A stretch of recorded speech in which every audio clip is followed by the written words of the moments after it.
Boa noite a todos, irmãos, amém? Que a graça e a paz do nosso Senhor e Salvador Jesus Cristo esteja sobre a sua vida essa noite. Você pode tomar o seu assento aí, querido. Glória a Deus, Deus é bom, amém? Hoje é o nosso culto da família. Nós queremos pregar a palavra para você, para que você seja edificado. Eita! Mas antes disso, nós queremos fazer uma homenagem para todas as mamães. Sim, para a gente ver você. Feliz Dia das Mães, que Deus abençoe a sua vida, continue dando graça, sabedoria e entendimento, para que você exerça essa nobre função, essa importante função, esse importante papel, que é o papel de ser uma mulher sábia que edifica a sua casa, amém? Vale chamar a atenção que a Bíblia diz que quem edifica a casa é a mulher, né? Então é um papel importantíssimo que a mulher, a mãe tem dentro do seu lar. E a gente gostaria de ler uma mensagem para as mamães. A Manu vai passar aqui na frente. E a Manu vai ler uma mensagem para todas as nossas mamães. E depois nós vamos entregar uma lembrança também para todas as mamães, amém? Amém. Eu queria pedir para todas as mamães ficarem de pé, para elas serem homenageadas nesse dia tão especial, né? É um pequeno texto que eu quero que vocês prestem muita atenção. Diz assim: Mãe é um pedacinho do céu na terra. É presença divina, é olhar de Deus nos guiando. Mãe é âncora quando em nós a tempestade. É farol de luz intensa quando perdidos no mar revolto estamos. Mãe é sol de toda manhã, mesmo quando o céu está nublado. Mãe é casaco aconchegante, quando o seu abraço protetor envolve o corpo do filho. Mãe é nosso cobertor quentinho, quando nas noites de solidão e o frio do desespero bate.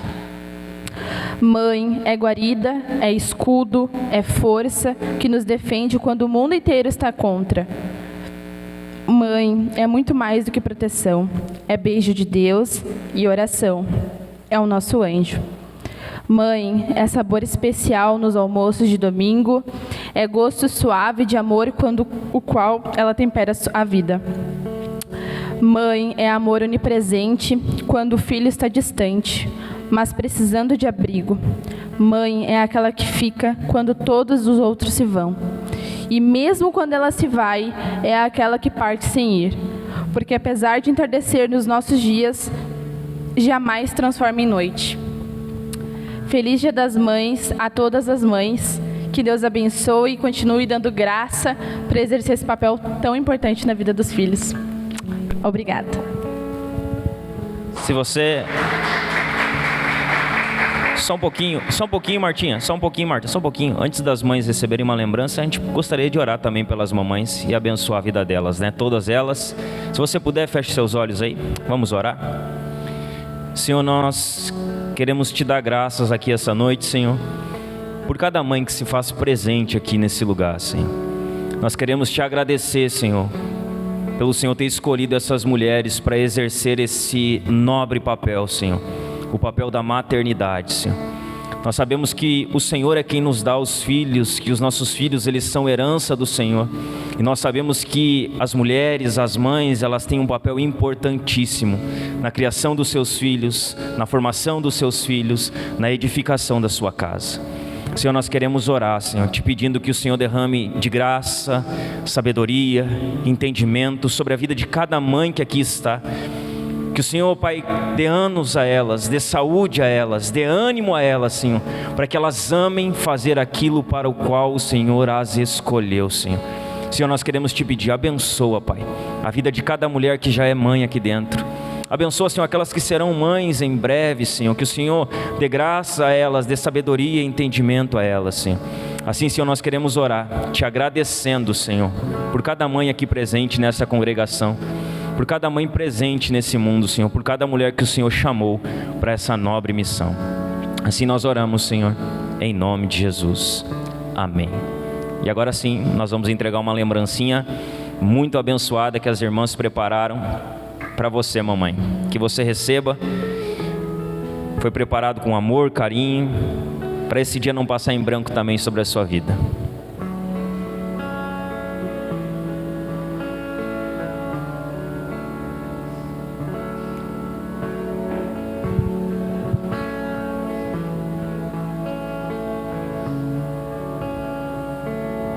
que a gente nunca se esqueça. A igreja cresce por evangelismo e por multiplicação, amém?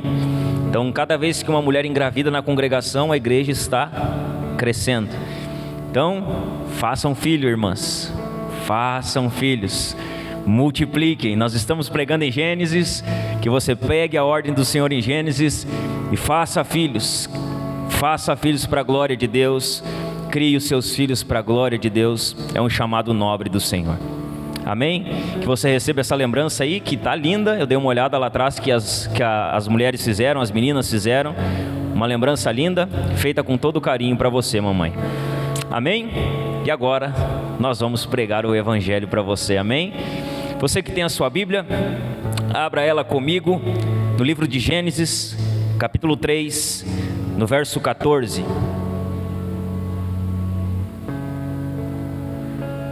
Gênesis 3:14, lembrando os irmãos que nós estamos numa série sobre família, falando sobre famílias com propósito, e hoje nós vamos falar sobre as lições da queda, o triunfo da graça, a parte 1. Nós falamos sobre as lições da queda, a tragédia do pecado, 2 mensagens sobre isso, e hoje nós vamos continuar falando sobre as lições da queda, só que agora nós vamos ver o triunfo da graça. A graça de Deus triunfando sobre o pecado de Adão e Eva e consequentemente sobre o nosso pecado também. Gênesis 3:14, quem encontrou dá um amém? Amém? Então acompanhe comigo o texto que diz assim: Então o Senhor Deus disse à serpente: Uma vez que fez isso, maldita é você entre todos os animais domésticos e selvagens. Você se arrastará sobre o próprio ventre, rastejará no pó enquanto viver. Farei que haja inimizade entre você e a mulher, e entre a sua descendência e o descendente dela. Ele lhe ferirá a cabeça, e você lhe ferirá o calcanhar. A mulher disse: Farei mais intensas as dores de sua gravidez, e com dor você dará à luz. Seu desejo será para o seu marido, e ele a dominará. E ao homem ele disse: Uma vez que você deu ouvidos à sua mulher e comeu da árvore cujo ordenei que não comesse, maldita é a terra por sua causa. Por toda a vida terá muito trabalho para tirar da terra seu sustento. Ela produzirá espinhos e ervas daninhas, mas você comerá de seus frutos e grãos. Com o suor do rosto você obterá alimento, até que volte à terra da qual foi formado, pois você foi feito do pó, e ao pó voltará. Amém? Feche seus olhos, vamos orar.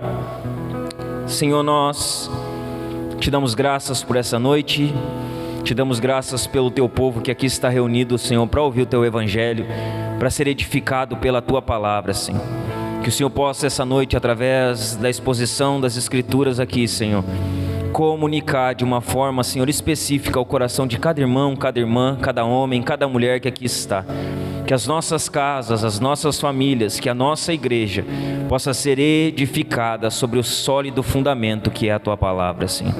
Nós, Senhor, nos colocamos totalmente submissos ao teu querer, submissos à tua vontade, te pedindo: fala conosco, edifica as nossas vidas, Senhor. Nos exorta, nos confronta, nos consola, Senhor. Assim, Senhor, nós oramos, no nome de Jesus. Amém. Amém, meus irmãos? Então vamos falar sobre o triunfo da graça. A gente vem falando sobre Gênesis já há alguns domingos, e a gente conseguiu descobrir algumas coisas aqui, ou relembrar algumas coisas. E uma das coisas que a gente ou descobriu, ou relembrou, é que com a entrada do pecado, o mundo desmoronou. No momento em que Adão e Eva cedem à tentação da serpente, à tentação de Satanás, que eles comem do fruto que não poderiam comer, a partir dali o mundo ele entrou em total declínio.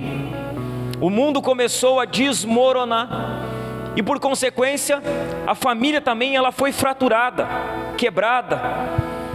A família ela saiu daquilo que Deus havia preparado para ela. Então o pecado ele destruiu o mundo, ele levou o mundo ao declínio.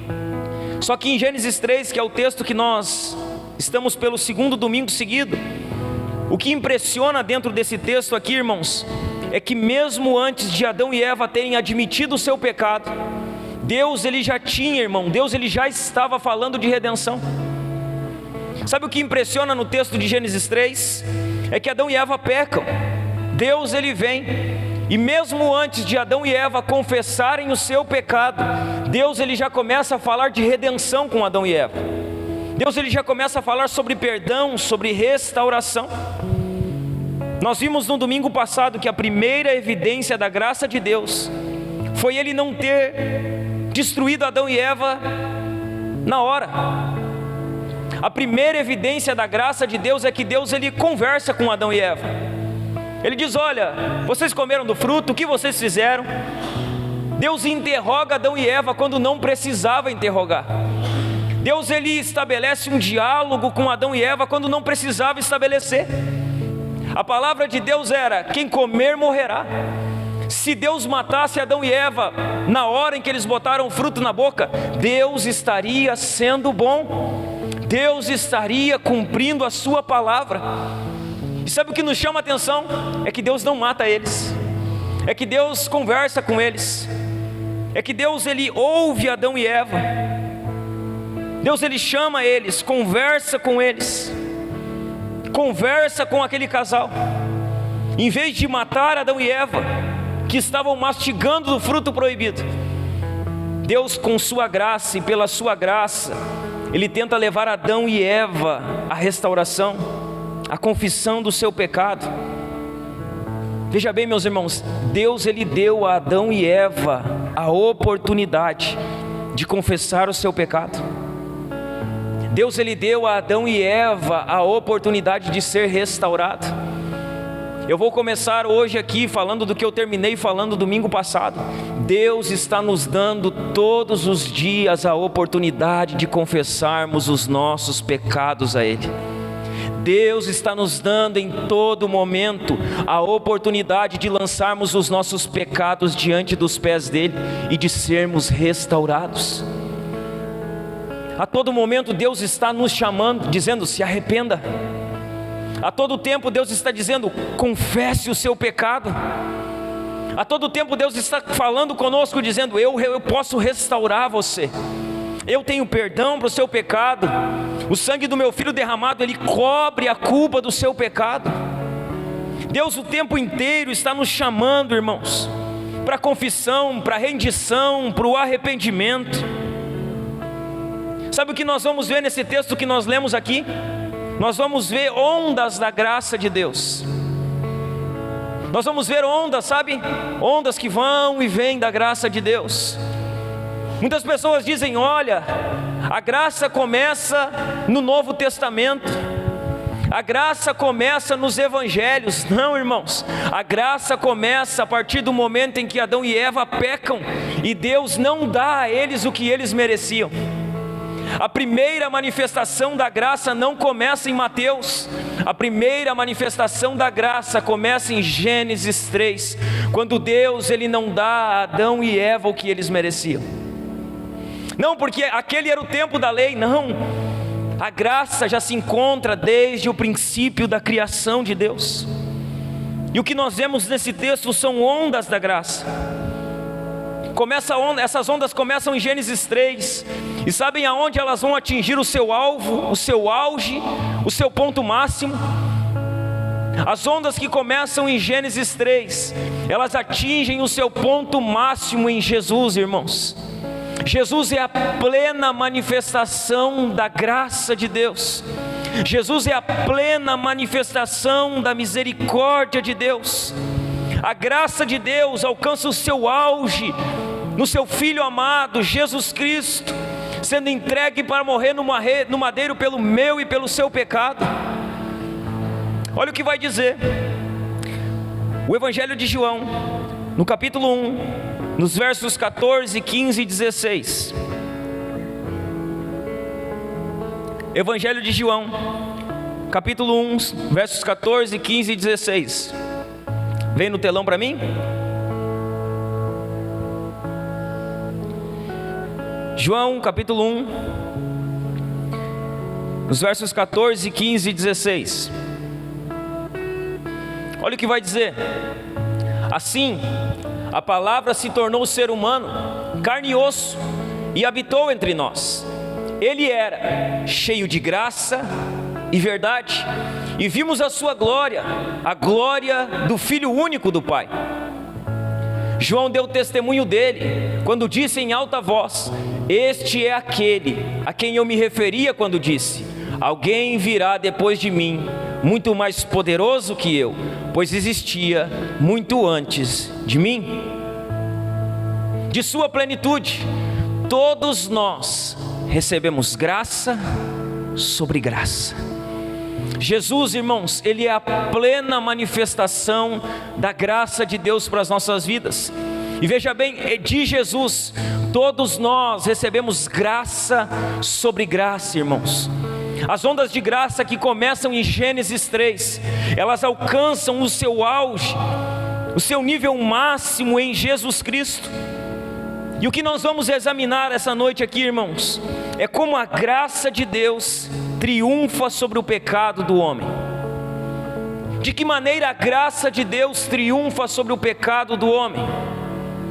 Nós vamos falar basicamente de duas maneiras em que a graça de Deus triunfa sobre o pecado do homem.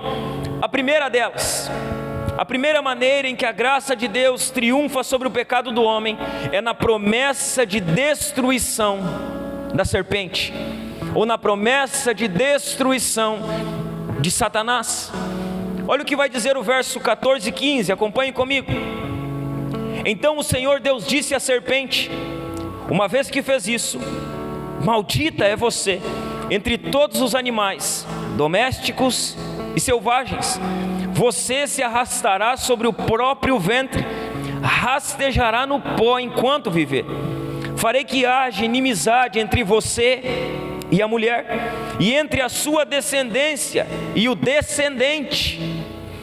Veja bem, o descendente está falando no singular, está falando de uma pessoa específica, e o descendente dela, ele lhe ferirá a cabeça, e você lhe ferirá o calcanhar.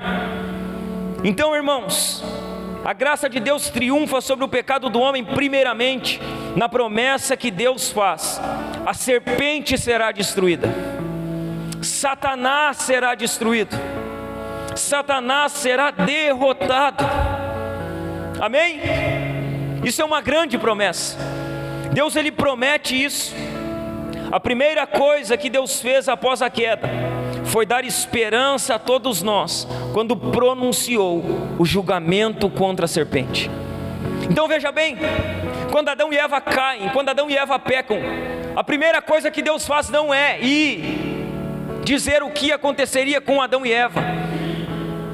A primeira coisa que Deus faz é se dirigir à serpente, é dizer: olha, você fez com que eles pecassem, você será maldita entre todos os animais domésticos, entre todos os animais selvagens. Você vai rastejar, você vai comer do próprio pó. Eu vou colocar inimizade entre você e a mulher, entre a sua descendência e o descendente dela. Veja bem, serpente, Satanás, a mulher vai gerar um descendente, e esse descendente, ele vai pisar sobre a sua cabeça, ele vai ferir a sua cabeça. Você lhe ferirá o calcanhar, o dano será pouco, mas o que ele fará com você acabará com você. A primeira coisa que Deus faz é nos dar esperança, dizendo: ei, o homem caiu, o homem pecou, mas a história não termina quando o homem peca. A história termina quando o Filho do Homem vem à terra, é crucificado no madeiro e destrói, irmãos, Satanás ali. É Deus dizendo: há esperança para a humanidade. Adão pecou, Eva pecou, mas há esperança. Haverá esperança. É impressionante, irmãos, que no Éden o Senhor tenha dado esperança de que o pecado seria derrotado. É impressionante. Deus, Ele vem e diz: olha, o pecado será derrotado, Satanás será derrotado. E Deus, Ele faz isso antes mesmo de explicar ao homem e à mulher os efeitos da sua desobediência. Antes de Deus dizer: olha, Adão, você vai ter que comer, trabalhar, arar a terra, porque agora ficou ruim para você. Ó, mulher, agora vai aumentar. Antes de Deus dizer a Adão e Eva as consequências do seu pecado, a primeira coisa que Ele faz é nos dar esperança. É trazer esperança, Adão e Eva, é trazer esperança para mim e para você. O versículo 15, irmãos, ele pronuncia um julgamento que vai muito além da serpente como animal. Isso você sabe, né? A serpente aqui é Satanás. Então o versículo 15, Deus está se dirigindo a Satanás. Vai muito além da serpente como animal. O versículo 15 fala da destruição eminente de Satanás. Satanás será destruído. Algum dia a semente da mulher iria esmagar a cabeça de Satanás. Chegaria um dia que a semente da mulher esmagaria a cabeça da serpente, que Satanás seria destruído. Veja bem, meus irmãos, na cruz, Jesus efetivamente selou o destino de Satanás. Na cruz, Jesus decretou o que aconteceria com Satanás. Na cruz, Jesus selou o destino da serpente. Embora ele também sofreu muito naquela cruz. Embora ele sendo castigado brutalmente naquela cruz. Embora ele sofrendo as consequências do nosso pecado naquela cruz. Aquela cruz é o selo de Jesus sobre o destino de Satanás. Veja bem, meus irmãos, quando nós lemos Gênesis 3, Gênesis capítulo 3, nós encontramos aqui, preste atenção no que eu vou falar aqui, nós encontramos aqui aquilo que é conhecido como proto-evangelho. Gênesis 3, quando Deus diz: olha, virá um descendente, ele pisará sobre a sua cabeça, você ferirá o calcanhar dele.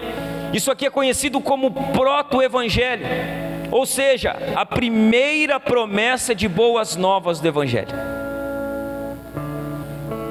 A primeira promessa de boas novas do evangelho não se encontra nos evangelhos. A primeira promessa de boas novas não se encontra no Novo Testamento. A primeira promessa de boas novas se encontra nos primeiros capítulos da criação de todas as coisas. Deixa eu falar algo para você. Sabe quem foi o primeiro a pregar o evangelho? O próprio Deus. Deus pregou o evangelho para Adão e Eva no jardim. Deus foi o primeiro a pregar o evangelho, irmãos. Diante de terrível pecado. Veja bem, preste muita atenção nisso aqui, meus irmãos. Diante de terrível pecado, Deus não passou a mão na cabeça de Adão e Eva como um terapeuta. Ele não disse assim: não, faz parte, Adão e Eva, todo mundo peca. Quem não tem pecado, que atire a primeira pedra. Não, Deus ele não passou a mão na cabeça de Adão e Eva como um terapeuta. Deus, diante de terrível pecado, ele não minimizou. Ele não minimizou o pecado de Adão e Eva. Deus ele não tratou o pecado de Adão e Eva de forma desleixada. Sabe o que aconteceu ali? A resposta de Deus para o pecado foi a pregação do evangelho. Sabe qual a resposta de Deus para o pecado de Adão e Eva? A pregação do evangelho. Deus pregou o evangelho para Adão e Eva e toda a humanidade. Sabe o que Deus faz diante de terrível pecado? Ele vem e prega o evangelho a Adão e Eva. Ele não passa a mão, ele não age como um terapeuta, ele não bota o pecado para debaixo dos panos, ele não faz vista grossa, não, ele vem com um evangelho. Ele vem e prega o evangelho, ele vem e comunica o evangelho. Sabe por quê? Porque a resposta a todo e qualquer pecado é a pregação do evangelho. Sabe qual a resposta para o pecado? Evangelho. Todo pecado, a resposta dele se encontra no evangelho. Quando Adão e Eva pecam, Deus vem e prega o evangelho a eles. A resposta de Deus para o pecado foi a pregação do evangelho. A resposta para todo e qualquer pecado é a pregação do evangelho. Veja bem, desde o início, Deus está dando o antídoto para a doença terrível, que é o pecado. Desde o início, Deus está dizendo: o pecado é terrível, o antídoto para esse pecado que é terrível é o Evangelho. Desde o início, Deus está dizendo: o pecado é uma doença terminal. E sabe qual o antídoto, o remédio para essa doença terminal? O Evangelho. Desde o início, Deus está dizendo: o pecado é destruidor, mas sabe qual é o remédio para essa doença destruidora? O Evangelho. A minha pergunta para você: você sabe o que é o Evangelho? Você saberia me definir o que é o Evangelho? Você saberia comunicar o Evangelho? Será que você já ouviu o Evangelho? Será que você já entendeu o Evangelho? Será que o Evangelho, que é o poder de Deus para a salvação de todo aquele que crê, já penetrou o seu coração algum dia? Eu posso dar algumas dicas para você do que não é Evangelho. Evangelho não é Jesus te ama. Evangelho não é, não, você é alguém legal. Não, isso não é Evangelho. Evangelho não é música alegre no culto. Evangelho não é bagunça. Veja bem, nem toda pregação é o Evangelho. Nem tudo aquilo que você ouve como Evangelho é o Evangelho. E sabe por que nós vemos conversões tão rasas? Porque o Evangelho não foi comunicado ao coração das pessoas. Mas o que é o Evangelho? O Evangelho é as boas novas. O Evangelho é a boa notícia. O Evangelho é a boa nova. E a minha pergunta para você, meu irmão: quem precisa de uma boa nova? Quem necessita ouvir uma boa notícia? Quem necessita ouvir a boa nova do Evangelho? Quem entende que está em uma condição má. Quem entende que está em uma condição desesperadora. Enquanto você achar que você é mais ou menos, você nunca compreenderá o Evangelho. Não, mas eu não sou tão mal assim. Eu não roubo, eu não mato, eu não traio a minha esposa, eu não fumo, eu não bebo. Tem tanta gente pior do que eu aí fora. Até que eu sou mais ou menos. Enquanto você achar que você é mais ou menos, o Evangelho não surtirá efeito na sua vida. Porque veja bem, o Evangelho não é para pessoa mais ou menos. O Evangelho é para pessoas totalmente depravadas, pessoas totalmente pecadoras, pessoas totalmente caídas.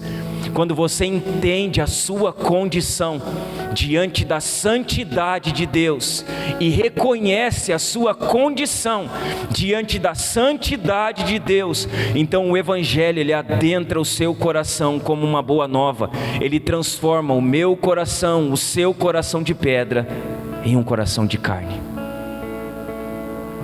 O Evangelho não é para pessoas mais ou menos. O Evangelho é para pessoas que entendem a condição em que se encontram. E desde o início Deus está nos dando o antídoto para essa doença terminal, irmãos. Desde o início Deus está nos dando o remédio, irmãos, para essa doença terminal. É por isso que nós necessitamos do Evangelho. É por isso que a sua família necessita do Evangelho. Jesus, irmãos, o nosso Jesus, o Jesus que é o dono da igreja, o noivo da igreja, ele é o descendente da mulher que viria.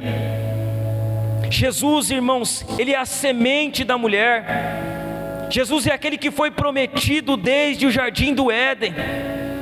Jesus é aquele que tomou sobre si a sentença de nosso pecado. Jesus é aquele que desferiu um golpe fatal na morte, irmãos. Jesus é o descendente, Jesus é a semente, Jesus é aquele que foi prometido no Éden. Sobre ele caiu a sentença do nosso pecado. Jesus, ele desferiu um golpe fatal na morte. Veja bem, a morte morreu em Cristo. A morte morreu em Cristo. Cristo matou a morte com sua morte e ressurreição. A morte morreu em Cristo, irmãos. A maldição caiu sobre aquele que foi pendurado no madeiro. Apesar dele jamais ter pecado, Jesus matou a morte com a sua morte e ressurreição. A maldição pelo nosso pecado recaiu sobre ele. Quando você lê em Gálatas, você vai ler: maldito todo aquele que for pendurado sobre o madeiro. Quando você lê Isaías 53, o servo sofredor, você verá que o nosso pecado caiu sobre ele, que ele tomou sobre si as nossas dores, que ele sofreu no nosso lugar. Jesus matou a morte com sua morte e ressurreição. Ele recebeu o juízo que era nosso, sem jamais ter pecado. Ele jamais pecou, ele jamais caiu, ele jamais cedeu às tentações. Ele permaneceu santo a sua vida inteira. Ele permaneceu puro a sua vida inteira. A condenação que era nossa caiu sobre ele. O castigo que nos traz a paz estava sobre ele. Pelo sofrimento dele nós fomos sarados. Pelo sofrimento dele nós fomos salvos. Pelo sofrimento dele a porta da salvação se abriu para nós, irmãos. Ele sofreu em nosso lugar. Ele morreu em nosso lugar. Jesus sentiu as maiores consequências do nosso pecado. Veja bem, ele sentiu as maiores consequências do nosso pecado. Nada do que nós passamos ou sofremos hoje aqui se compara ao que Cristo passou e sofreu naquela cruz. Nada. Nada, o nosso sofrimento é incomparável ao sofrimento de Cristo. As nossas dores são incomparáveis com a dor de Cristo. Cristo suportou o que nós merecíamos. Ele suportou a separação do Pai, irmãos. Cristo suportou o que eu e você merecíamos. Quando Ele está na cruz, Ele diz: Deus meu, por que me desamparaste? Deus meu, por que me deixaste aqui? Quando o nosso pecado cai sobre Cristo naquela cruz e Ele é esmagado lá pelas nossas culpas, Ele é esmagado naquela cruz pelo nosso pecado. Deus, Ele abandona Jesus lá por um instante, irmãos. Jesus suporta aquilo que nós merecíamos. Nós merecíamos ser separados do Senhor. Nós merecíamos ser deixados pelo Senhor. Só que Cristo vem como servo sofredor e morre em nosso lugar. Sofre as consequências pelo nosso lugar. E aí a primeira evidência da graça triunfando sobre o pecado é justamente na promessa de destruição da serpente. A segunda, irmãos, evidência da graça triunfando sobre o pecado é na lembrança diária da necessidade. A graça triunfa sobre o pecado, e nós podemos ver isso, irmãos, na lembrança da necessidade diária. Olha o que vai dizer o verso 16, 17, 18 e 19. A mulher, ele disse: farei mais intensas as dores de sua gravidez, e com dor você dará à luz. Seu desejo será para o seu marido, e ele a dominará. E ao homem ele disse: uma vez que você deu ouvidos à sua mulher, e comeu da árvore cujo fruto ordenei que não comesse, maldita é a terra por sua causa. Por toda a vida terá muito trabalho para tirar da terra seu sustento. Ela produzirá espinhos e ervas daninhas, mas você comerá de seus frutos e grãos. Com o suor do rosto você obterá alimento, até que volte à terra da qual foi formado, pois você foi feito do pó, e ao pó voltará. Veja bem, O amor de Deus se manifesta em sua disciplina sobre o pecado. O amor de Deus, ele se manifesta na minha e na sua vida através da sua disciplina. Quando pecamos como filhos de Deus, nós recebemos a disciplina do Senhor. Deus é um Pai que disciplina. E toda vez que eu e você, como seus filhos, nós pecamos, cedemos à tentação, cometemos o pecado, nós podemos ter a certeza que assim como Deus não fez vista grossa para Adão e Eva, Deus não fará vista grossa para mim e para você. Deus não fará vista grossa para o meu e para o seu pecado. Pelo contrário, porque Ele nos ama como seus filhos, Ele nos disciplina. A disciplina do Senhor demonstra o seu amor por nós, irmãos. Então não reclame quando você estiver debaixo de disciplina, porque se você é filho, você pode esperar a disciplina de Deus. Se você tem pecado deliberadamente e você não tem recebido a disciplina do seu Pai, que é Deus, talvez você não seja filho. Talvez você ainda não compreendeu o Evangelho. Talvez você precisa se arrepender e crer no sacrifício de Jesus naquela cruz, porque aquele que é filho é repreendido e disciplinado pelo seu Pai. O nosso Deus é um bom Pai.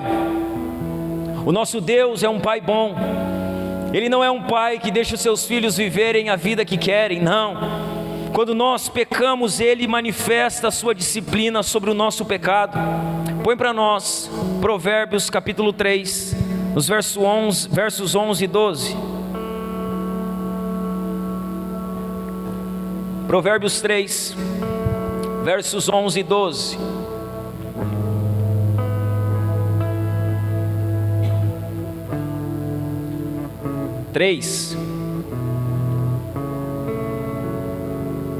Isso. Olha o que vai dizer: meu filho, não rejeite a disciplina do Senhor. Não rejeite. Não rejeite a disciplina do Senhor. Não desanime quando Ele o corrigir. Verso 12. Pois o Senhor corrige quem Ele ama, assim como o Pai corrige o filho a quem Ele quer bem. Põe o verso 11 para mim de novo. Veja bem, não rejeite a disciplina do Senhor. Se você está debaixo da disciplina de Deus, não rejeite essa disciplina. Não fuja dessa disciplina. Pelo contrário, passe por ela. Sofra as consequências dela. Não desanime quando Deus corrigir você, porque Deus, Ele corrige você para a sua restauração. Deus, Ele não está corrigindo a mim e a você porque Ele quer o nosso mal ou para mostrar que Ele é superior a nós. Quando Deus nos corrige, Ele mostra que deseja a nossa restauração. Ele mostra que deseja o nosso amor. Se você é filho, se você pecar, espere a disciplina dEle. E quando a disciplina vier, se submeta a ela, sem desânimo, sem virar as costas para Deus. Não, sofra a disciplina. Deixa eu ensinar algo para você. Quando você pecar, irmãos, esteja disposto a sofrer as consequências pelo seu pecado. Esteja disposto a passar pela disciplina do Senhor. Porque eu vou repetir aqui, você é filho. Você é filho, e se você é filho, quando pecar, Deus irá disciplinar você. Ah, pastor, mas eu conheço um monte de gente que vinha na igreja e que está pecando e não acontece nada. Elas estão prosperando financeiramente, elas estão vivendo uma vida aparentemente boa, a vida delas está dando tudo certo, e eu estou na igreja, está dando tudo errado para mim, pastor. Eu vou ao culto, eu oro, eu leio a Bíblia, eu adoro, e não dá nada certo para mim. E tem pessoas que estavam na tua presença e sumiram dela. E estar ou não estar não fez diferença. Veja bem, vou repetir o que falei aqui na quarta-feira no estudo da escola bíblica. Se é filho, Deus trará de volta, irmãos. Se é filho, Deus vai trabalhar no coração. Se é filho, Deus vai exercer a disciplina. Mas não se iluda com aqueles que viraram as costas para Jesus e aparentemente eles possam estar vivendo uma vida boa, porque essa vida aparentemente boa pode demonstrar que eles estão debaixo do juízo de Deus. O juízo de Deus não é quando Deus envia um raio e mata alguém na hora. O juízo de Deus é Deus dizendo: você quer viver a sua vontade? Então viva. C.S. Lewis fala algo muito semelhante a isso. Eu vou tentar reproduzir a frase. Há aqueles que dizem a Deus: seja feita a tua vontade. E há aqueles a quem Deus dirá: seja feita a tua vontade. Nós achamos que o juízo de Deus é quando as pessoas estão sofrendo, quando na verdade, quando as pessoas estão sofrendo, talvez seja a disciplina. E quando elas estão vivendo deliberadamente as suas vidas longe de Deus, seja o juízo de Deus. O problema é que nós não vemos como Deus vê. O nosso olhar humano, tão carnal, tão caído e tão pecaminoso, que a nossa tendência é achar: está dando certo, é porque Deus está abençoando, e está dando errado, é porque Deus está amaldiçoando. Deixa eu ensinar algo para você: nem tudo aquilo que dá errado é Deus amaldiçoando, nem toda doença é obra do diabo, nem tudo aquilo que não dá certo na sua vida é obra de Satanás. Muitas vezes é a disciplina de Deus que está sobre a sua vida para trazer você de volta para Ele. Veja bem, nem tudo aquilo que está dando certo é a bênção de Deus. Muitas vezes é Deus dizendo: viva a sua vida, você virou as costas para mim, você colherá os frutos não aqui, mas na eternidade, quando o seu joelho tiver que se dobrar diante de mim. Se você está sendo disciplinado, eu quero animar você: passe pela disciplina, irmãos, não desanime. Se você está sob a disciplina de Deus, não desanime. O que alguns consideram uma maldição é na verdade disciplina, e faz parte da cura dessa doença terminal que é o pecado. A disciplina é uma maneira de Deus nos tratar do pecado. A disciplina é uma forma de Deus nos curar dessa doença terminal que é o pecado. Põe a primeira citação para mim, por favor.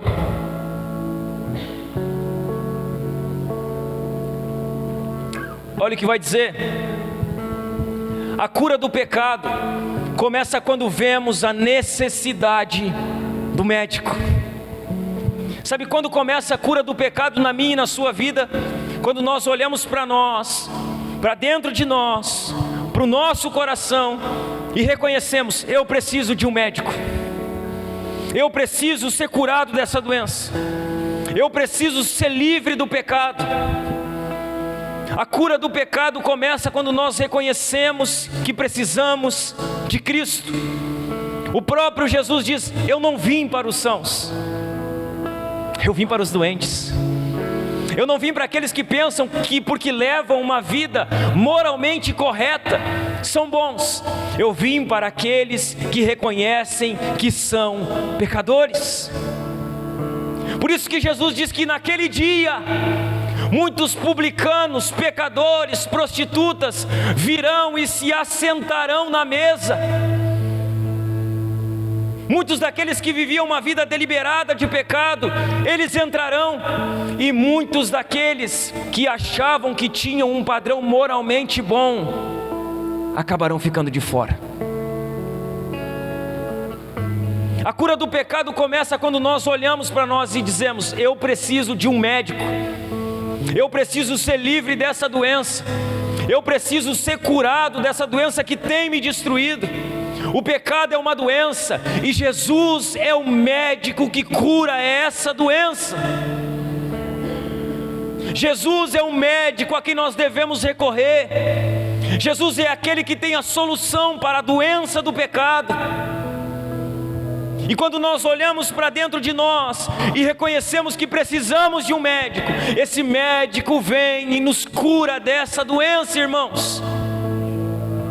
Só que enquanto você achar que você é bom, enquanto você achar que você não precisa tanto de Deus, enquanto você achar que você não é tão ruim quanto as pessoas que estão fora da igreja, Jesus não poderá trabalhar na sua vida.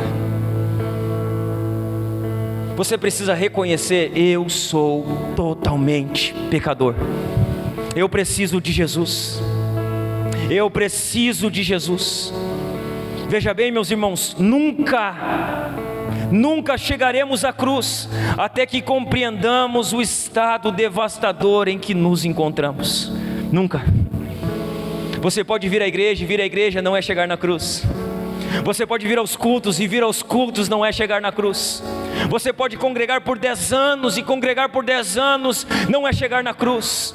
Enquanto você não reconhecer a condição devastadora em que você se encontra, você não vai chegar na cruz, irmão. Veja bem, deixa eu falar para você, eu e você, nós nos encontrávamos, ou alguns de nós ainda se encontram em uma situação desesperadora. Estamos em uma condição desastrosa, longe de Deus, afastados de Deus. O nosso coração não busca Deus. Nós não queremos Deus, nós não desejamos Deus, estamos totalmente contaminados pelo pecado, somos totalmente depravados. O pecado, ele afetou todas as áreas da nossa vida, e enquanto nós não entendermos que essa é a nossa condição, nós não vamos conseguir chegar na cruz, irmãos. Enquanto nós não reconhecemos que somos pecadores, que estamos numa situação de estado devastador, não chegamos na cruz. Não, eu não sou tão ruim, pastor, eu sou uma mulher boa. Não, você não é. Não, pastor, mas eu sou um homem bom, eu trabalho, acordo cedo, eu pago minhas contas, eu sou um bom pai, eu sou um bom marido. Não, essa é a sua moralidade, esse é o seu moralismo, essa é a sua forma de querer dizer para Deus que você é alguém bom. Só que a Bíblia diz ao contrário. A Bíblia diz que eu e você somos totalmente pecadores, que nós necessitamos da graça de Deus, que nós necessitamos da misericórdia de Deus. Enquanto nós não entendemos que estamos em um estado devastador, irmãos, nós nunca chegaremos na cruz. Tem uma segunda citação que eu quero ler, hoje serão duas apenas, eu acho, que é uma frase que se encaixa bem nisso. Se puder, projeta para mim. Charles Spurgeon, ele diz o seguinte: quando as pessoas falarem mal de você, não fique chateado. Não fique. Quando as pessoas falarem mal de você, não fique chateado. Sabe por quê? Pois você é muito pior do que elas pensam. Não fique chateado, irmão, quando alguém falar mal de você. Quando as pessoas falarem mal de você, não fique triste. Você é pior do que elas imaginam. Aí você vai dizer: não, pastor, não, eu não sou. Será que não? Será que aqui não? Será que aqui não? Será que o que nós escondemos exteriormente, será que a nossa bondade exterior não mascara a nossa maldade aqui? Não mascara a nossa maldade aqui? Não, mas a pessoa falou mal de mim, eu não sou tão mal assim. É, eu sou. Quando as pessoas falam mal de mim, irmãos, eu não posso ficar bravo, porque eu sou pior do que elas imaginam. Você é pior do que elas imaginam. Veja bem, você não é tão bom quanto você pensa ser, meu irmão. Você não é, e o Evangelho deixa isso claro para mim. O Evangelho deixa isso claro para você.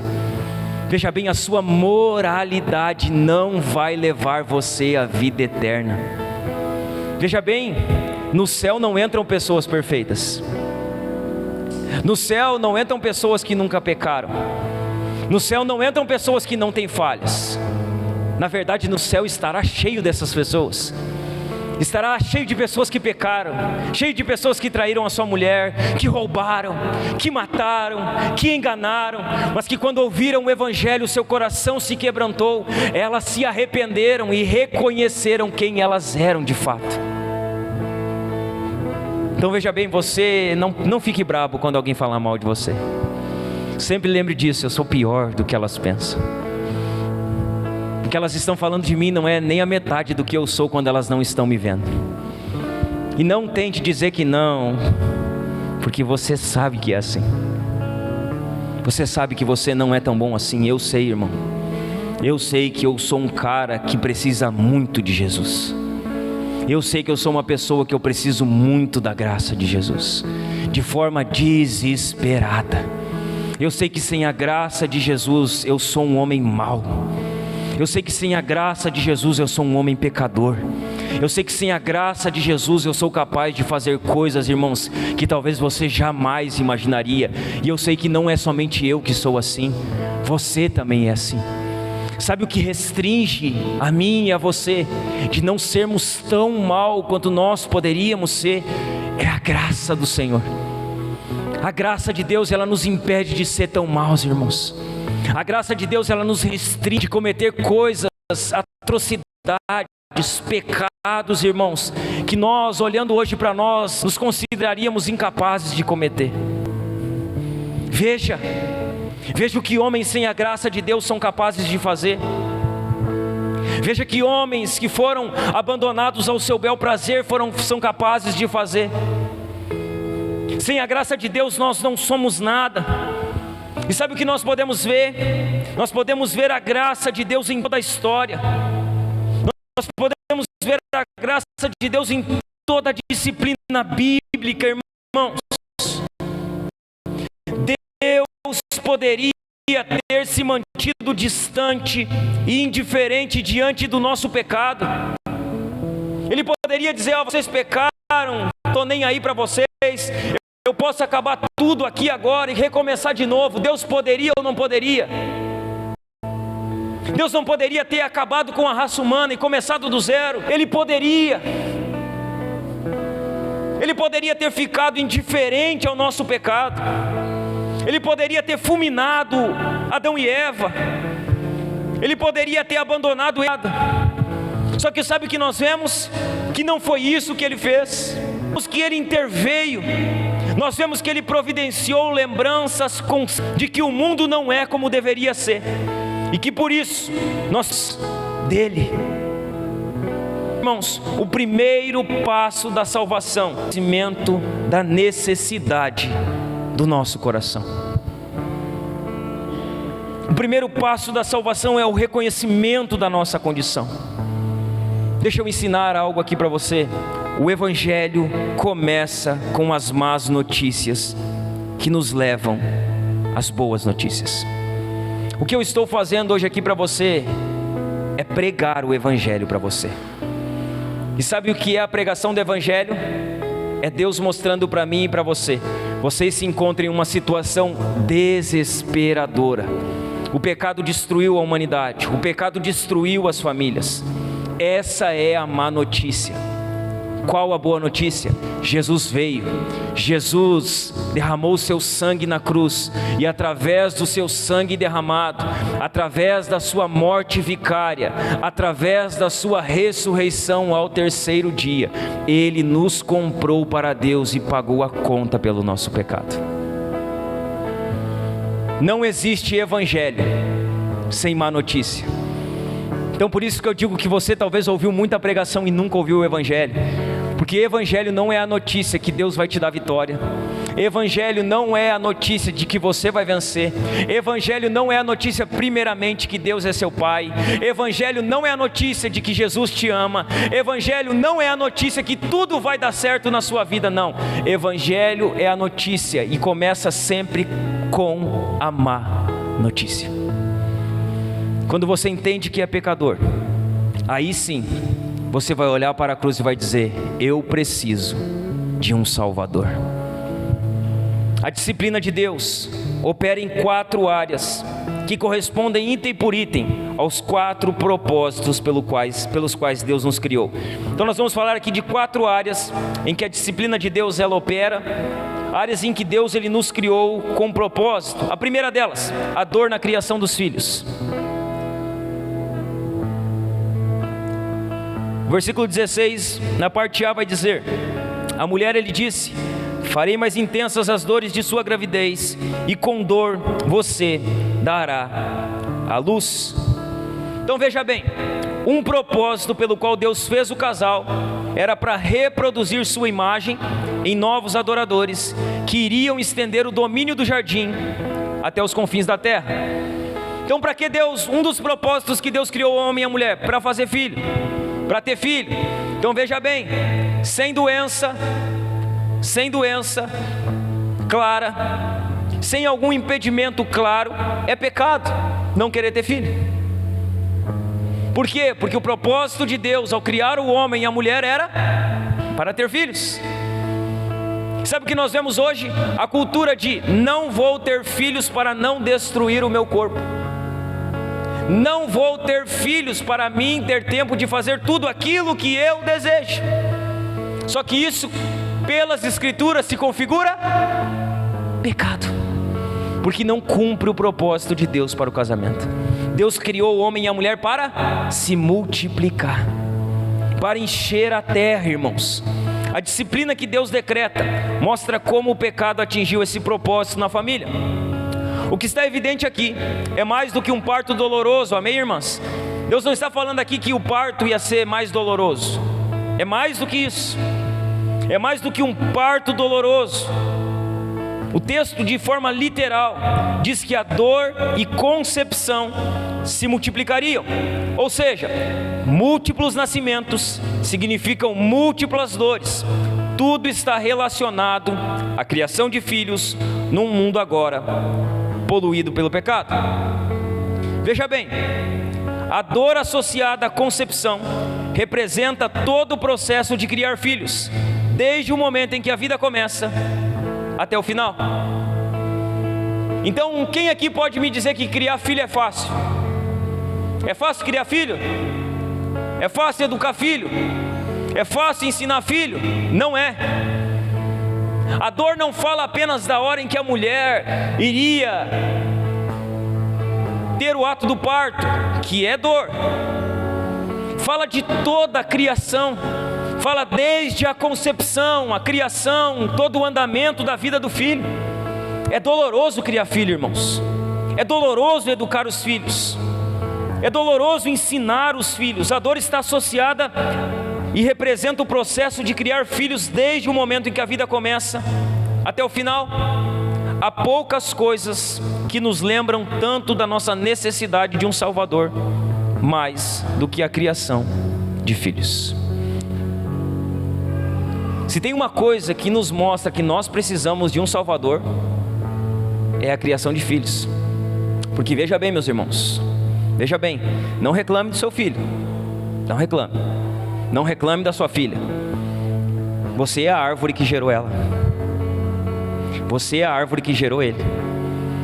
E Jesus, ele é bem claro: a árvore reproduz segundo o seu fruto. Então nós temos a tendência de dizer: meu filho, minha filha, meu... Não, somos nós. Nós geramos eles. Nós somos a árvore que eles estão sendo nutridos. Veja bem, se o nosso filho é egoísta, a culpa é nossa. Sabia? Se os nossos filhos eles são egoístas, a culpa é nossa. Os filhos eles são um reflexo do nosso coração.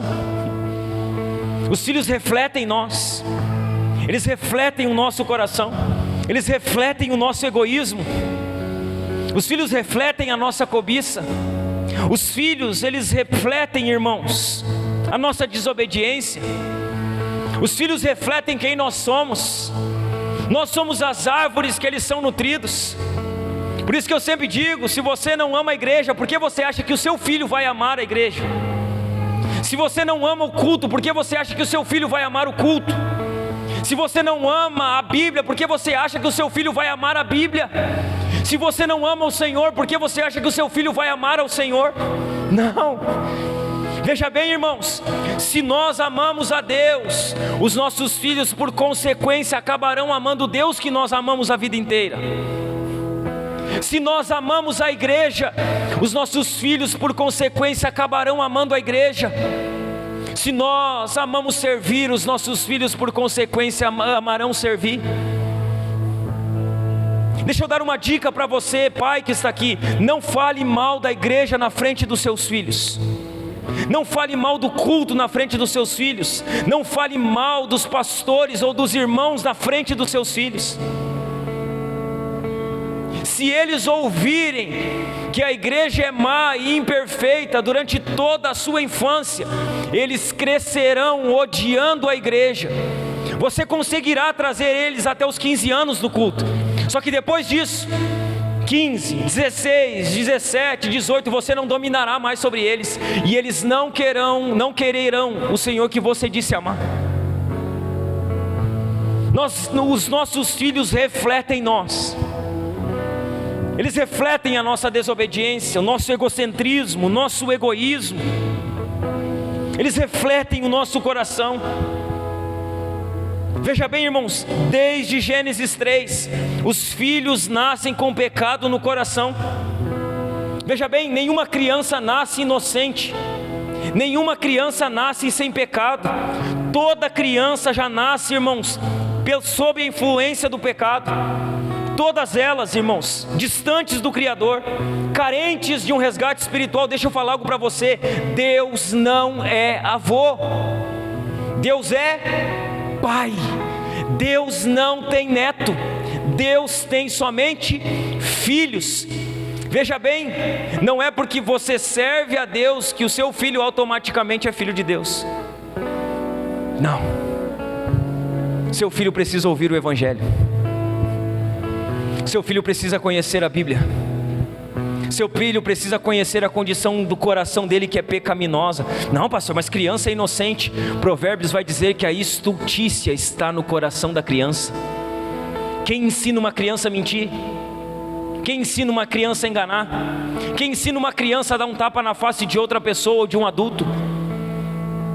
Às vezes eu tenho filho pequeno, irmão. Eu tenho uma pequena de 1 ano e 5 e tenho um de 10.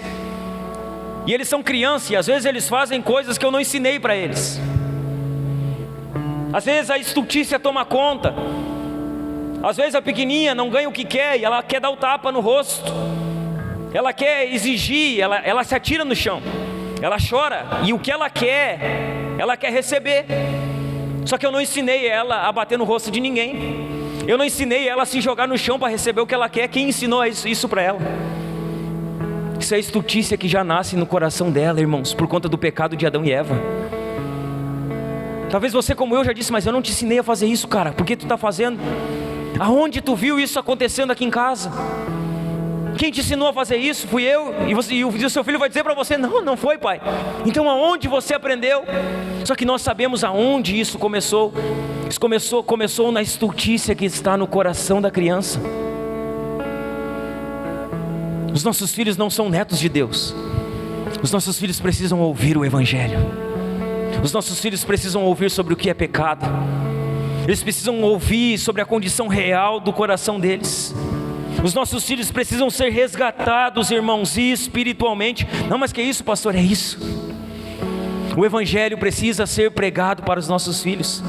Não, pastor, mas meu filho não vai entender a Bíblia. Ele vai, se ele sabe mexer no celular, se ela sabe mexer no celular, eles vão entender a Bíblia. Não pode. Não pode, que eles sabem. A minha pequenininha, se eu der o celular para ela, ela sabe que tem que rolar a tela para cima e para baixo. Ela sabe que se mexer a tela, vai mudar o que está na tela. Se eles têm capacidade mental para lidar com aparelhos eletrônicos, para sair e entrar, duvido que eles não compreenderão o Evangelho. Só que aí eu vou pegar bem pesado com você hoje, porque é para edificar a sua família. É mais fácil dar o celular do que abrir a Bíblia e ler para eles. É muito mais fácil. É mais fácil botar no joguinho do que ler a Bíblia para eles. Veja bem, a gente lê a Bíblia lá em casa e a gente abre a Bíblia para ler. A Esther não sabe ler, e ela é criança, e ela zanza de um lado para o outro, sobe, desce, chora, pega o brinquedo, bate na Bíblia, vai no outro, pega a Bíblia, chora, quer colo, quer comer. Só que veja bem, a gente não diz assim: pega o celular aqui, senta aqui, ou vai lá para o quarto para o pai ler a Bíblia. Não. Esther, vamos ler a Bíblia? Ela já sabe. Ela pega um álbum de foto que é a Bíblia dela, e ela senta para a leitura da Bíblia. Ela não para enquanto nós estamos lendo, mas ela está ouvindo o que nós estamos fazendo. Ela está vendo o que nós estamos fazendo. Ela está ouvindo nós lemos a palavra de Deus. Ela está ouvindo nós debatemos sobre a palavra de Deus. Veja bem, não dê um celular para o seu filho, dê uma Bíblia. Não compre um videogame, compre uma Bíblia. Dê uma Bíblia. Leia a Bíblia para eles, conte histórias bíblicas para eles. Ah, pastor, mas não, insista. É um trabalho árduo, é um trabalho cansativo, é um trabalho que vai tirar sua paciência por diversas vezes, mas persista. Leia para eles, ensine a eles, discipule eles. Os nossos filhos precisam ouvir o Evangelho, irmãos. Em vez de produzir imagens nítidas de Deus como fruto da sua união, o casal, Adão e Eva, agora introduziria pecadores em que a imagem de Deus ficou distorcida. Veja bem, a primeira família, ela experimentou as consequências catastróficas do pecado. A primeira família, ela desfrutou do desfiguramento espiritual. Veja bem, Adão e Eva casam, Deus casa eles pecam, eles caem, Deus tira eles do jardim e eles geram filhos. O que acontece com os filhos de Adão e Eva? O irmão mata o irmão. Num dia eles perderam os dois filhos, um pela morte e o outro porque se tornou fugitivo. Sabe o que é isso? É a consequência do pecado, é o desastre do pecado no meio das famílias. Deixa eu falar algo para você, irmãos. Nós procuramos em vão por exemplos de famílias perfeitas na história sagrada. Veja bem, essa Bíblia que nós lemos aqui, ela não nos mostra nem uma família perfeita. Pegue os pais da fé, pegue desde Adão e Eva, e vá andando em todos os heróis da fé. Todos tinham problemas em suas famílias. Quando você olha para Noé, havia problemas. Quando você olha para Abraão, havia problemas. Quando você olha para Moisés, para Jacó, para Eli, para Samuel, para Davi, o homem segundo o coração de Deus. Você olha para a família de Davi, é uma família totalmente destruída. O irmão cometeu incesto com a irmã. O filho se deitou com as esposas do pai. Um irmão matou o outro irmão. E esse homem que é considerado o homem segundo o coração de Deus, tem uma família totalmente desestabilizada. Você olha para Samuel, juiz, profeta e sacerdote, o homem que Deus falava através dele. Sabe o que acontece?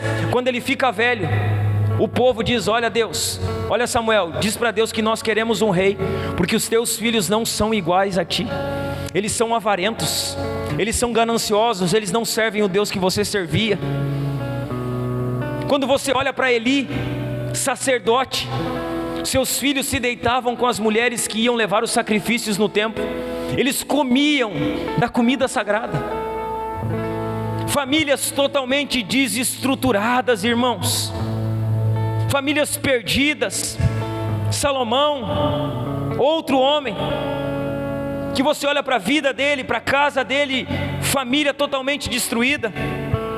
São somente alguns dos heróis bíblicos que a vida foi marcada por rebeldia, intriga, imoralidade e indisciplina no contexto familiar. Sabe o que é isso? Lembranças claras da necessidade que o homem tem da graça de Deus. A segunda área em que nós vamos ver a disciplina de Deus, no conflito conjugal. Olha o que vai dizer o verso 16, a parte B. Seu desejo será para o seu marido, e ele a dominará. O Éden, irmãos, ele começou com uma perfeita complementação mútua entre homem e mulher. Eles eram iguais em ser, mas diferentes em função, no que faziam. O homem, ele assumiria normalmente o papel de líder amoroso, e a mulher o de auxiliador idôneo. O pecado entra, amém? Amém? Com a entrada do pecado, o primeiro propósito para o qual Deus criou o casal foi atingido em cheio. Então o casal deixou de refletir a imagem de Deus pela unidade em diversidade, e agora, sabe o que acontece? Eles começam a competir. Então começa quando o pecado entra, começa competição e conflito. Uma pergunta para você, mulher: você gosta de competir com seu marido? Você gosta, sabe, de fazer as coisas para mostrar para ele que você é melhor que ele? Para mostrar que você consegue fazer o que ele disse que você não conseguiria fazer? Você consegue dizer assim: não, agora eu vou mostrar para você que eu consigo fazer. Eu vou mostrar para você que não é porque eu sou mulher que eu sou inferior a você. Isso é competição. Sabe o que é isso? Consequência do pecado. Você, marido, como é que você trata com a sua mulher? Como é que você lidera ela? De forma carrasca? De forma soberana? Você se sobrepõe a ela na sua voz, na sua estatura física? Ou você lidera ela como Jesus ensinou, de forma amorosa? Porque se você lidera ela com imposição física, com imposição do tom de voz, com imposição da sua estrutura, você está liderando segundo Adão. E sabe o que é isso? Consequência do pecado. Competição e conflito no casamento são consequências do pecado. A liderança do marido, após o pecado, se tornou egocêntrica, ditadora, soberana ou rigorosa. O marido nem sempre lidera a esposa de modo virtuoso.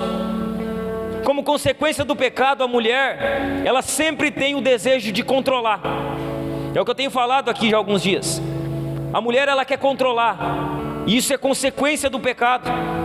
Então a mulher, ela quer controlar, ela quer afrontar, ela quer rechaçar, ela quer ir contra o marido, sabe? Ela quer bater de frente, controlar o marido, rechaçar o marido, ao invés de se submeter à liderança do marido e glorificar a Deus. Ela quer tomar as rédeas e fazer as coisas do seu jeito. E é assim que os casamentos têm sido.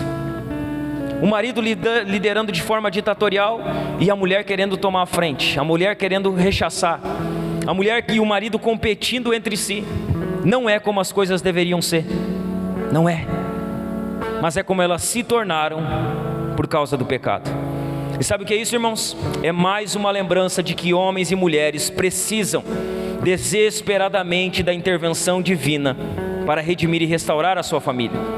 Veja bem, o feminismo, o que é o feminismo? A mulher usurpando o papel do homem de liderar, isso é o feminismo. O empoderamento feminino do nosso tempo. Então as mulheres são empoderadas e elas querem tomar o lugar do homem de liderar. O feminismo, que é esse desejo da mulher de usurpar o papel do homem de liderar. E o machismo, o que é o machismo?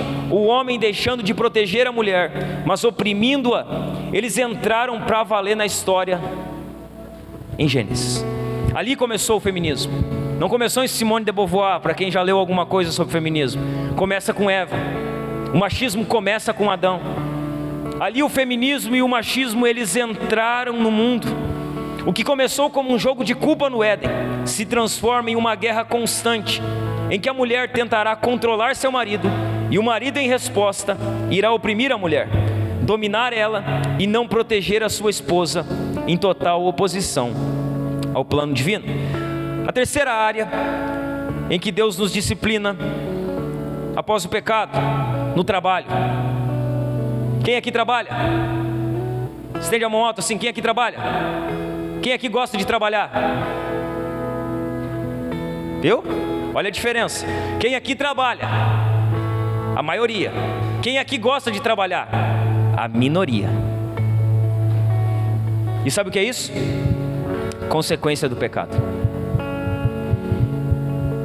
O trabalho doloroso. Olha o que vai dizer o verso 17.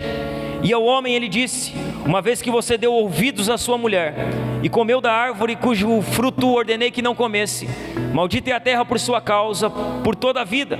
Terá muito trabalho para tirar da terra seu sustento. Ela produzirá espinhos e ervas daninhas, mas você comerá de seus frutos e grãos. Com o suor do rosto você obterá alimento. Veja bem, como consequência do pecado, o trabalho que era frutífero e realizador seria agora algo fútil, algo ruim, algo que não é bom em um mundo marcado por corrupção. Veja bem, o trabalho, ele não existe após Adão. Então você não trabalha porque Adão pecou. O trabalho existia antes de Adão pecar. Deus tinha dado o trabalho a Adão no jardim. Só que como Adão peca, o sentido do trabalho perde o seu valor, perde a sua essência. Sabe o que acontece agora? 6 dias por semana, o homem trabalha, lembrando dos resultados do seu pecado, enquanto lutava para extrair os frutos da terra. Sabe, quando você diz assim, ó, meu Deus, trabalho, mas que coisa difícil. Tem que acordar cedo, tem que dormir tarde, estou cansado. Trabalho tanto para receber pouco, como é difícil ganhar mais. É mais ou menos assim que Adão ficou. Imagina Adão trabalhando e dizendo, olha só que dificuldade. Eu estava no jardim, lugar regado, abençoado, eu podia comer da fruta que eu queria, estava tudo maravilhoso. Agora aqui tem espinho, tem abrolho, tem erva daninha, está muito mais difícil de colher para comer. Adão se sentiu como muitos de nós se sentem, irmão. Que dificuldade para ganhar um salário bom, que dificuldade para pagar as contas, que dificuldade para a gente conseguir ir para frente na vida. Meu Deus, eu trabalho 6 dias na semana e parece que o dinheiro não chega. Eu trabalho 6 dias na semana e parece que nada acontece. Veja bem, irmãos, custará caro ao homem colocar o pão na mesa de sua família. Ou custa caro manter a nossa casa, custa caro manter a nossa família. E sabe o que é isso? Consequência do pecado. Não era para ser assim, não era para ser tão difícil assim, irmãos. O trabalho, ele começou como bênção, como manifestação da imagem de Deus. Só que agora ele se tornou doloroso e espinhoso, porque assim como a serpente, a terra também foi amaldiçoada. Deus não amaldiçoou o homem e a mulher, Ele amaldiçoou a serpente e o trabalho. Veja bem, a desobediência de Adão afetou toda a criação. E hoje nós lemos em Romanos que a criação geme, que a criação aguarda a manifestação dos filhos, que a criação aguarda a redenção. O trabalho se tornou difícil após o pecado, se tornou pesado, se tornou algo doloroso para nós. A quarta e última área em que Deus nos disciplina com respeito ao pecado é a morte. Olha o que vai dizer o fim do verso 19: pois você foi feito do pó, e ao pó voltará. Sabe o que a morte faz conosco? No final, a morte, ela nos lembra também que nós precisamos de um Salvador. A morte, ela nos faz lembrar, eu preciso de um Salvador. A morte nos traz essa lembrança da necessidade de um Salvador. Nós lutamos a vida toda contra a terra, e no final da nossa vida a terra ganha. Nós estamos a vida toda lutando contra a terra, irmãos, e sabe o que acontece? No final nós seremos sugados de volta ao pó. Nós vamos acabar voltando para o pó. A terra que nós lutamos a nossa vida inteira acabará nos sugando um dia. Quando nós reparamos no estrago feito pelo pecado, principalmente nos propósitos pelo qual Deus fez a raça humana e em geral a família, sabe o que nós podemos perceber? Que tudo parecia que estava perdido, irmãos. Nós olhamos essa bagunça, o que virou esse mundo, o que aconteceu em Gênesis, e parece que está tudo acabado. Parece, é o fim, não tem solução. Mas esse não é o final da história. Não está tudo perdido. O fim da história para nós não é Gênesis 3. O fim da história para nós não é a maldição da terra, não é a maldição da serpente, não é o castigo pelo pecado. Jesus, irmãos, a semente da mulher, o Filho do homem, Ele absorveu, irmãos, o aguilhão doloroso chamado morte. Jesus, Ele absorveu o aguilhão doloroso chamado morte para nos livrar da lei e do pecado. Põe para nós, e aqui nós vamos encerrando, 1 Coríntios 15, versículo 55.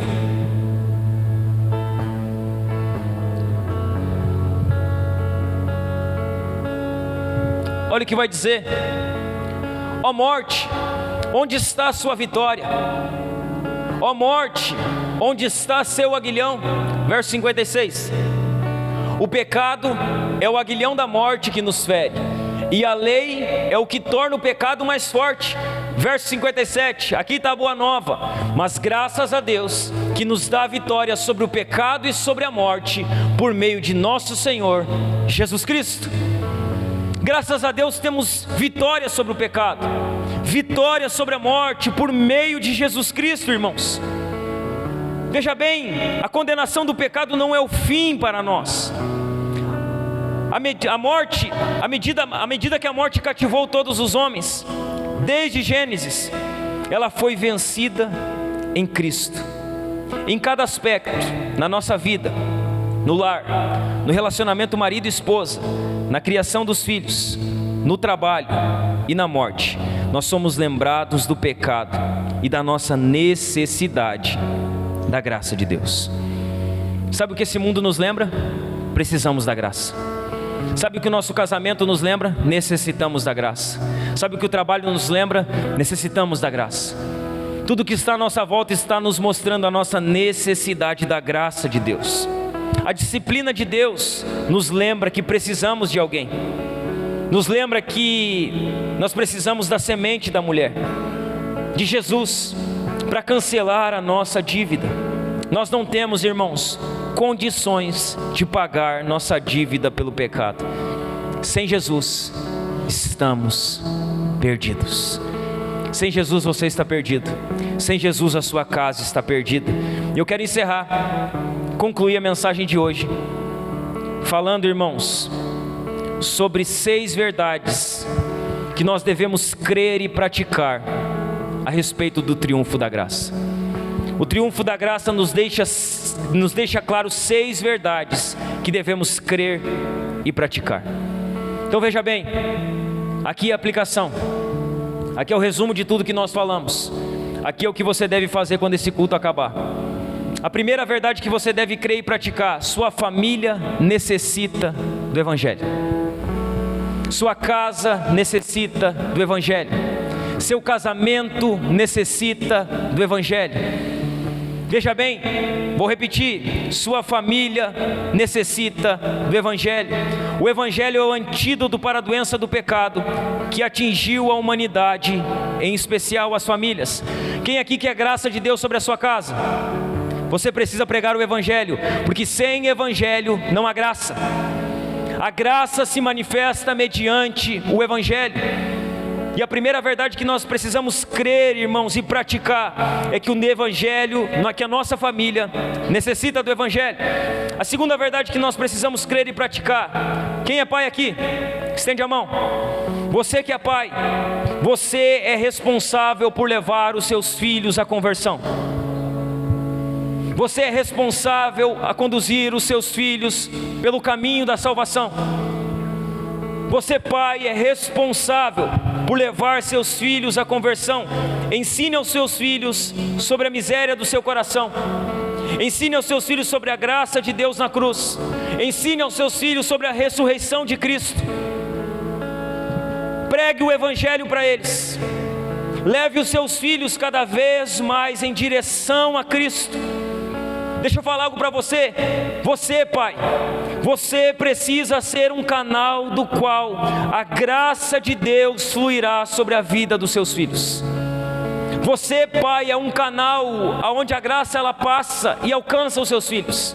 Você tem que pregar para eles, você tem que ensinar eles, você tem que discipular eles. Não é trabalho do pastor, não é trabalho da igreja, é seu trabalho, pai. Veja bem, a Salinha não discipula os seus filhos. Ela está lá ensinando os seus filhos a cultuar enquanto você está cultuando aqui. O trabalho de discipular os filhos não é da igreja, é dos pais. Então leve o seu filho à conversão. Pregue para ele, ensine a ele. Terceira verdade que devemos crer e acreditar sobre o triunfo da graça: seu trabalho é uma forma de glorificar a Deus. Amém? Seu trabalho não é algo que você está ali para cumprir uma tabela. Seu trabalho não é um lugar apenas onde você vai ganhar dinheiro.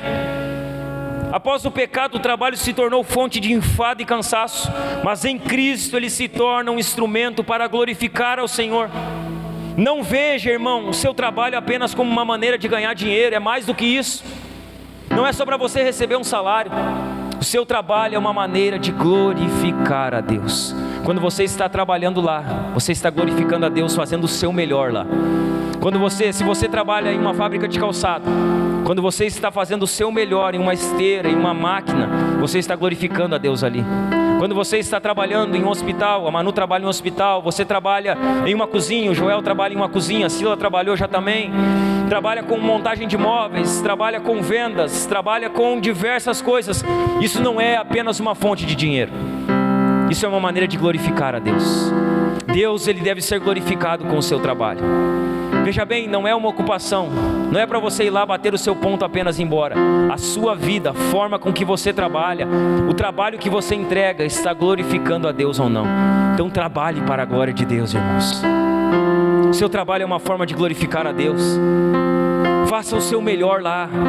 Seja o melhor na sua função, seja o melhor na sua profissão, e assim você glorifica a Deus por meio do seu trabalho. Veja o seu trabalho como uma porta para glorificar ao Senhor. Quarta verdade que nós devemos crer e praticar: você homem e você mulher que está aqui hoje, você deve reconhecer a pecaminosidade do seu coração. Você deve reconhecer que o seu coração, ele é pecaminoso. Você deve reconhecer que você precisa da graça de Deus. Se você quer que a sua família seja uma família de propósito, com o marido exercendo a liderança amorosa, com a mulher sendo uma mulher idônea, uma auxiliadora idônea, nós precisamos reconhecer a pecaminosidade do nosso coração e a necessidade da graça. Quinta verdade que nós devemos crer e praticar: em Cristo, o pó não é o nosso destino final. Em Cristo, o pó não é o nosso último momento. Em Cristo, nós não terminaremos no pó. Em Cristo, a nossa vida não acaba no pó. Em Cristo, a nossa vida não se finda no pó. Sabe por quê? Porque Cristo matou a morte com sua morte e ressurreição. E hoje, pela graça de Deus, temos a esperança da vida eterna com nosso Senhor. Em Cristo, irmãos, o pó não é o nosso final. Em Cristo temos esperança da vida eterna. Em Cristo temos esperança da eternidade. Sexta e última verdade que nós devemos crer e praticar a respeito do triunfo da graça. Sexta e última: sua família precisa de Jesus. A sua família precisa de Jesus. A minha família precisa de Jesus. As nossas famílias precisam de Jesus. Veja bem, a sua família, irmão, precisa de Jesus desesperadamente. E se Jesus não tiver na sua família rapidamente, talvez a sua família não dure muito tempo. A sua família precisa de Jesus, a minha família precisa de Jesus, as nossas famílias precisam de Jesus. Jesus precisa estar no centro da nossa casa. Jesus precisa estar no centro da nossa família. Jesus precisa estar no centro das nossas vidas. Sem Jesus, você e a sua família estão perdidos. Sem Jesus estamos perdidos. Sem Jesus a nossa casa está perdida. A nossa família precisa de Jesus, irmãos. A graça triunfou sobre o pecado. Na família, no nosso trabalho, na vida e na morte, nós podemos descobrir, irmãos, que nós necessitamos constantemente de um Redentor. Que Jesus seja o centro da sua família. Que Jesus seja o centro da sua casa. Que o Evangelho seja pregado na sua casa. Que os seus filhos venham a ser discipulados por você. Que o seu trabalho seja uma forma de glorificar a Deus, irmão. Que você reconheça: eu sou pecador, eu preciso da graça diariamente. Que você creia que o pó não é o seu destino final. Que você tem uma eternidade para viver com Cristo. Que você tem uma vida eterna inteira para viver com aquele que vive para todo sempre. Amém, meus irmãos? Vamos orar? Se você puder, se coloque de pé.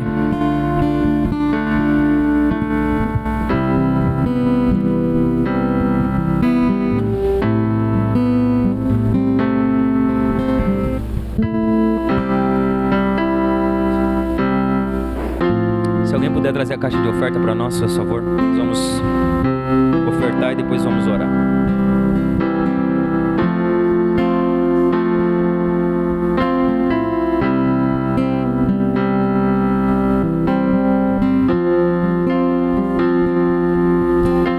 Que o Evangelho possa ter entrado no seu coração essa noite, irmão. Que você possa sair daqui reconhecendo quem você é e a sua necessidade da graça de Deus. Que você possa sair daqui abraçando a sua cruz essa noite, amém? Você que vai contribuir, saia do seu lugar e faça isso para a glória de Deus nesse momento, irmão. Só tu és Jesus, digno da minha vida, tu és Jesus, eu sou teu. Se você puder, feche seus olhos aí, vamos orar.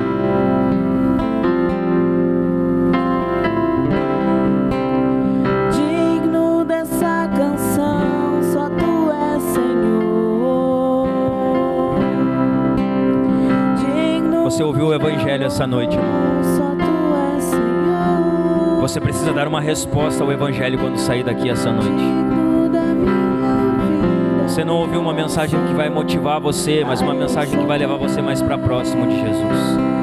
Que você abrace todas as verdades comunicadas, pregadas, faladas aqui essa noite.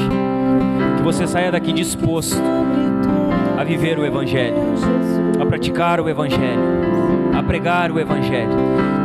Que você saia daqui disposto a trazer Jesus para o centro da sua família. Que você saia daqui disposto a abraçar a cruz, a seguir a Jesus. Nós vamos orar para encerrar essa noite sobre as ofertas e sobre a sua vida. Senhor, nós queremos, no nome de Jesus, orar, Senhor, por cada contribuição, dízimo, oferta que veio até a tua casa essa noite, Pai. Queremos te pedir, Senhor, que no nome de Jesus, o Senhor nos sustente como igreja, que o Senhor proveja nas nossas necessidades, que o Senhor nos dê sabedoria, Senhor, graça e entendimento para administrar o dinheiro que é depositado aqui. Que o Senhor abençoe, Pai, cada irmão e cada irmã que tem sido fiel aqui, dizimado, ofertado, contribuído, sido generoso com a tua obra, Senhor. Faça-os prosperar, faça o Senhor colher, Senhor, as sementes que eles têm semeado. Nós queremos orar também, Pai, sobre a tua palavra que foi aqui pregada essa noite, Senhor. Nós pregamos o teu santo evangelho, Senhor. Nós pregamos o teu evangelho, que é o poder de Deus para a salvação de todo aquele que crê.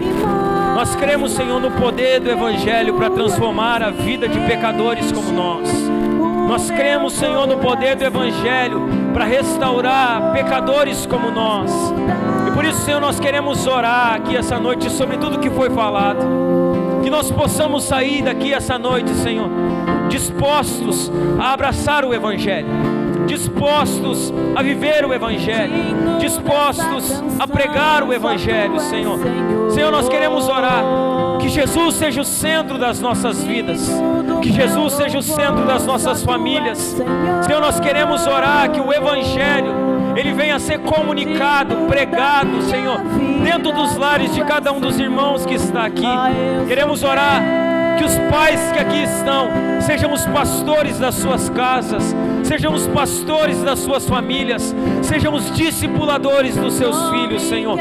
Nós oramos, Senhor, te pedindo que o teu evangelho santo, que ele adentre, Senhor, os corações duros aqui essa noite. Que o teu santo evangelho, através da tua graça que é irresistível, que ele nos quebrante, que o Senhor nos mostre para nós que nós necessitamos desesperadamente de ti. Que a tua graça nos alcance essa noite. Que a tua graça seja derramada sobre a tua igreja essa noite. Que a tua graça adentre corações essa noite. Que a tua graça restaure pessoas aqui essa noite. Senhor, no nome de Jesus, que a tua graça triunfe sobre o pecado de cada um de nós. Que a tua graça triunfe sobre a nossa pecaminosidade. Nós oramos, nós declaramos, nós reconhecemos. Nós precisamos da tua graça, Jesus. Nós precisamos do teu favor imerecido. Nós precisamos da tua graça, Jesus. Que o Senhor derrame a sua graça sobre nós. Que Que o Senhor levante aqui nesse lugar um povo, Senhor, que compreendeu a verdade do Teu Evangelho. Um povo que abraçou a verdade do Teu Evangelho. Um povo, Senhor, que abraçou a Sua cruz. Sim, Senhor, nós oramos. Levanta aqui nesse lugar um povo redimido, um povo lavado pelo Teu sangue, um povo, Senhor, alcançado pelo Teu Evangelho. Que a Tua graça triunfe sobre o pecado de cada um de nós. Que a Tua graça triunfe sobre essa igreja. Que a Tua graça, Senhor, abençoe as nossas vidas. Abençoe-nos como igreja. Abençoe-nos, Senhor, como Teu povo aqui nesse lugar. Que o Teu Evangelho nos faça uma igreja santa. Que o Teu Evangelho nos faça uma igreja que Te ama. Que o Teu Evangelho nos faça famílias com propósitos. Que o Teu Evangelho seja o centro dessa igreja, seja o centro dos membros da vida dessa igreja. Que o Teu Evangelho venha a ser enraizado, ele venha a ser encravado, ele venha a ser pregado constantemente por cada um de nós que aqui está. Nós oramos, derrama a Tua graça, alcança-nos pela Tua graça, renova-nos pela Tua graça, no nome santo de Jesus Cristo de Nazaré. Assim nós oramos, Senhor, no nome de Jesus. Se você puder, aplauda Jesus, querido.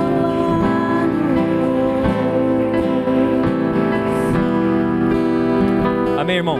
Pregue o Evangelho, comunique o Evangelho, pregue ele na sua casa, pregue ele no seu trabalho, pregue ele na sua família. Jesus precisa ser o centro da sua família. O Evangelho precisa ser pregado lá. Seus filhos precisam ouvir, sua casa precisa ouvir. Não se cale, não se detenha. Amém? Pregue o Evangelho constantemente. Os avisos vão estar aqui ou não?